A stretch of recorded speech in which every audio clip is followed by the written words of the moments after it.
तो सीसीए वाले मामले में यही है कि सीसीए वाले मामले में पिछले 7 साल से लगभग यही होता आ रहा है कि आज होगा, कल होगा, और जैसे ही कोई मूवमेंट शुरू होता है तो चारों तरफ से हर नेता अपना झंडा लेकर निकल जाता है और सब अपने अपने दावे करते हैं और उस दावे में सारे अभ्यर्थी पड़ जाते हैं और सब सोचते हैं कि बस अभी हो ही जाएगा। और 7 साल से सीसीए वाला मामला, जीएम पावर वाला मामला हुआ ही नहीं, अटका ही पड़ा है। और अभी भी नेता तो कह रहे हैं कि हो जाएगा, वे लेटर तो दे रहे हैं रेल मंत्री को, रेल विभाग को, रेल मंत्रालय को, लेकिन रेल मंत्रालय के अंदर कोई लेटर नहीं चल रहा है सीसीओ को लेकर कि इनको करना है कि नहीं करना है, कुछ भी नहीं चल रहा है। एक और बात है, एक और जहां 109 बैच वाले बच्चे बड़े स्मार्ट निकले और उनके पास एक लेटर भी है, डीजीटी का एक लेटर है उनके पास, और उस लेटर में ये कहा गया है कि 109 बैच वाले क्वालिफाइड हैं इस जॉब के लिए जो अभी निकली है और जिसके लिए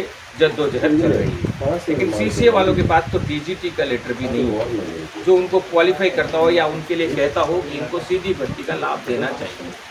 अब सबसे बड़ी बात यह है कि ये चीज़ें नहीं है। और वेटिंग वाले बच्चों का क्या होगा? वेटिंग वाले बच्चों में यही है कि जो जानकारी हमारे पास है, नोटिफिकेशन में कट ऑफ का जिक्र नहीं था, और जब नोटिफिकेशन में कट ऑफ का जिक्र नहीं था तो फिर वेटिंग कहाँ से गायब हो गया? वेटिंग उनको मिल सकता है। सबसे बड़ी बात, आज हम बारिश में भी आपको ये शूट इसलिए कर रहे हैं क्योंकि दक्षिण भारत में ठंडा माहौल है और बारिश का माहौल है, और हम आपको ये दिखाना चाह रहे हैं कि हिंदुस्तान कितना प्यारा है और सारे मौसम यहाँ हमेशा विद्यमान रहते हैं। जब मैं यहाँ शूटिंग कर रहा हूँ बारिश में तो उत्तर भारत में आग की गर्मी बरस रही है और हिमालय की पहाड़ी तो कभी बर्फ़ में फिर पिघलती ही नहीं है, कभी नहीं पिघलने वाली बर्फ़ जमी हुई है, बहुत तेज़ सर्दी वहाँ है।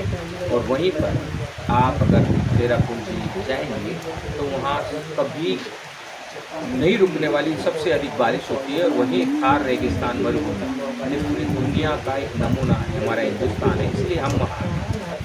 सबसे बड़ी बात यही है कि वेटिंग वालों के साथ अन्याय हुआ है, लेकिन वेटिंग वाले बच्चे भी अपने स्तर पर ही प्रयास कर रहे हैं, तो उनके साथ भी समग्र रूप से प्लान के साथ प्रयास करना जरूरी है। अब मैं इस बीच एक और बात दोबारा दोहरा देता हूँ। बहुत सारे बच्चे कंफ्यूज हैं कि मुंबई में क्या हुआ है, तो वे लोग मुंबई आए और उस अधिवक्ता से मिले। अगर आपको लगता है कि अधिवक्ता के पास पैसा नहीं गया है तो अधिवक्ता के खिलाफ भी आप पूरी जानकारी लेके, और अधिवक्ता ने पैसा गायब कर दिया और आपके लिए कुछ नहीं किया है तो अधिवक्ता के खिलाफ भी आप केस कर सकते हैं। गांधी टीवी को भी, क्योंकि मीडिएटर हम थे, तो हमारा भी नाम ले सकते हैं अगर अधिवक्ता कुछ नहीं कर रहा है और अधिवक्ता के पास पैसे नहीं गए।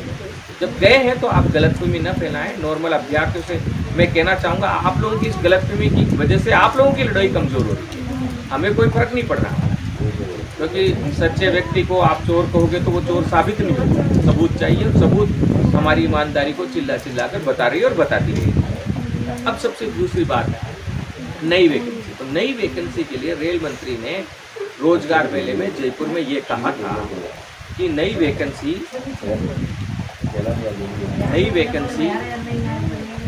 जब ये प्रोसीजर खत्म हो जाएंगे, वर्तमान में चल रहे हैं, यानी एग्ज़ाम पास बच्चों के, एग्ज़ाम पास अभ्यर्थियों को सबको नौकरी देकर जो सारी चीज़ें बंद कर दी जाएंगी उसके बाद आ जाएंगे, यानी लगभग अगस्त महीने लास्ट तक। लेकिन अभी चूंकि मल्लिकार्जुन खड़गे ने भी लेटर लिखकर, ओपन लेटर लिखकर जताया है कि अगर वैकेंसियाँ भरी होती तो ये रेल एक्सीडेंट उड़ीसा वाला होता नहीं।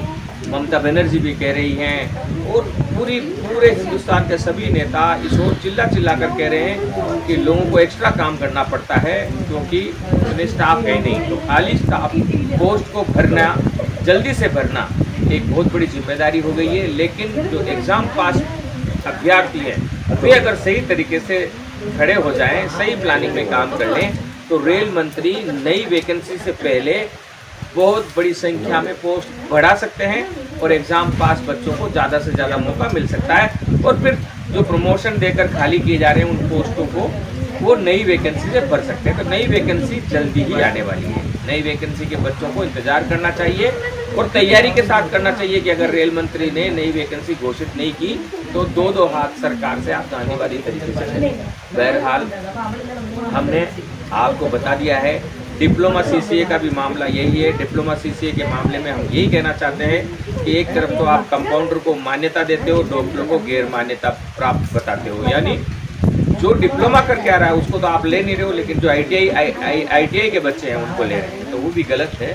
सीसीए का जीएम पावर की ताकत देना वो गांधी टीवी की प्रायोरिटी में है, लेकिन कोई भी अभ्यर्थियों के नेता एक साथ आने के लिए तैयार नहीं है। सब अपनी अपनी नेतागिरी को आगे रखकर अलग अलग काम करने की कोशिश करते हैं, और जब भी गांधी टीवी कुछ करता है तो सब चिल्लाते हैं कि हमारा काम हो गया और होता कुछ नहीं है। तो ये सभी अभ्यर्थियों को समझना चाहिए जो दिमाग रखते हैं कि हम नेतागिरी करने के लिए नहीं है, हम सबके हित के लिए काम करते रहेंगे और करते रहेंगे। बहरहाल मैं अनीश कुमार गांधी टीवी के लिए आज केरल की बारिशमय मौसम से इस जंग को जारी रखने का आह्वान करता हूं, और जल्दी ही हम लोग मुंबई में नॉर्मल अभ्यर्थियों के लिए और 109 बैच के अभ्यर्थियों के लिए जंग लड़ते नजर आएंगे, सीसीए के अभ्यर्थियों के लिए जंग लड़ते नजर आएंगे, डिप्लोमा सीसीए के अभ्यर्थियों के लिए जंग लड़ते नजर आएंगे, और जितने भी V2C1 वाले बच्चे हैं उनके लिए भी जंग लड़ते नजर आएंगे। परीक्षा पास